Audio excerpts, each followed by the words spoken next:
Je m'appelle Jean-Marc Montrouet, je suis CEO de la marque Panerai, qui est une marque suisse d'origine italienne et qui appartient au groupe Richemont.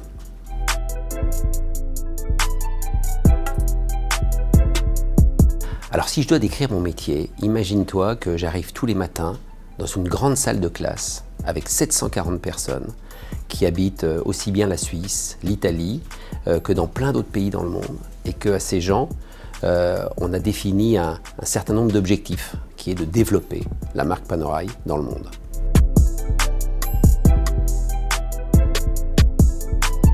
Premièrement, sa stabilité. Deuxièmement, sa capacité d'innovation. Et troisièmement, son unicité, qui fait que la Suisse, en dépit de sa taille petite, est un pays qui est vu par le monde entier.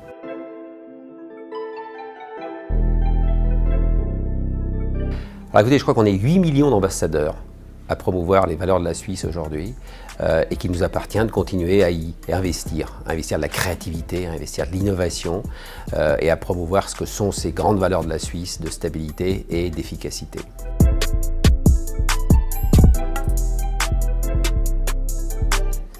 Alors les futures tendances de la haute horlogerie, il y en a trois grandes. La première, c'est dans le domaine du produit.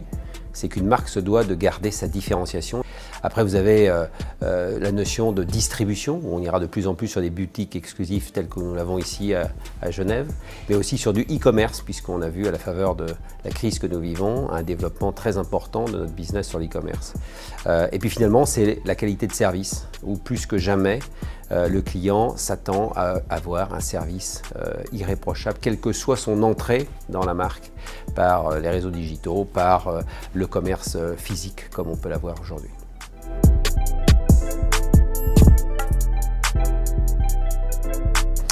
Alors pour moi, c'est son système politique. Parce que pour un pays de 8 millions d'habitants, il y a son système fédéral, il y a son système régional, son système local. Et en même temps, il y a cette très forte participation de toute la population aux grandes décisions de ce pays. Eh bien, ça donne une idée de la richesse que peut avoir la Suisse en termes de démocratie.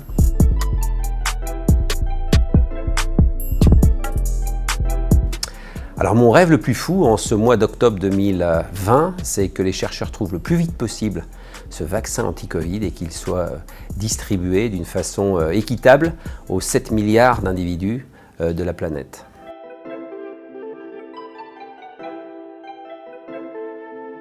Alors oui, j'ai eu la chance de vivre à peu près 11 ans en Allemagne et il y a un mot que j'adore qui s'appelle Gemütlichkeit et qui est un mot qui est intraduisible dans aucune autre langue, qui est cette espèce d'état de bien-être à l'occasion des fêtes de Noël où on retrouve cette chaleur très spécifique à ce pays.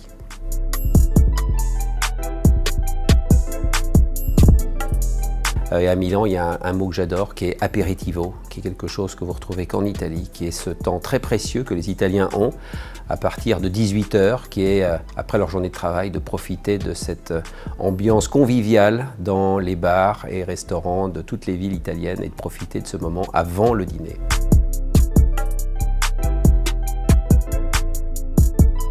J'aimerais bien savoir si nos enfants qui sont toujours dans ce monde digital porteront des montres mécaniques dans 30 ans ou que des Apple Watch? J'y crois évidemment beaucoup à cette juxtaposition de ce monde digital et des mondes connectés qui ont envahi les poignets de beaucoup de nos compatriotes sur ces dernières années et de la montre mécanique. La montre mécanique, je la compare souvent au doudou que nous mettons tous les matins à nos poignets, comme l'enfant de 5 ans qui me posait la première question.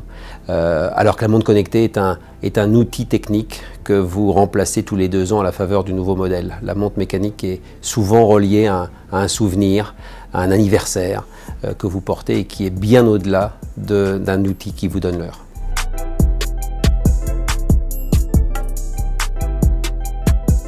Quand on n'a pas envie de s'entraîner, quelle est la motivation que cette personne peut avoir pour quand même être obligée de le faire? Moi j'ai la chance, si j'ai pas envie de ne pas le faire, mais elle, dont c'est le métier, j'imagine que ça doit lui arriver et je voudrais connaître son secret qu'elle peut avoir pour quand même mettre ses baskets, pour aller courir, lorsqu'elle n'a pas du tout envie.